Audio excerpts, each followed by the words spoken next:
دیکھیے رئیس بھائی، نیت جو ہے شرعن وہ دل کے عمل کا نام ہے کہ آپ نے دل میں ایک سوچ لیا ایک چیز کو، اسی کو ہم نیت کہتے ہیں کہ جب ہم گھر سے نکلتے ہیں مسجد کی طرف چلتے ہیں تو ہماری نیت کیا ہوتی ہے؟ یہ ہوتی ہے کہ جب ہم نے جا کے نماز پڑھنی ہے۔ تو اب اگر ایک آدمی گھر سے نکلتا ہے جا کے اور مسجد میں جاتا ہے، وضو کرتا ہے یا گھر سے وضو کر کے سیدھا جا کے صف میں کھڑا ہوتا ہے اور کہہ دیتا ہے کہ اللہ اکبر،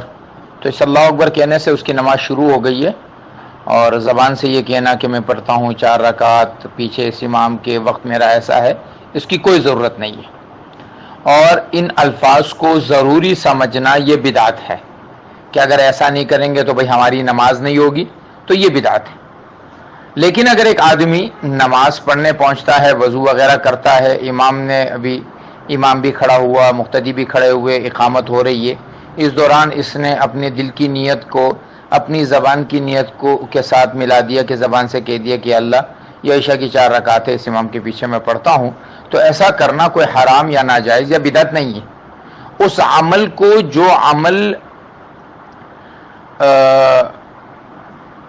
لازم نہیں ہے، اس کو لازم سمجھنا،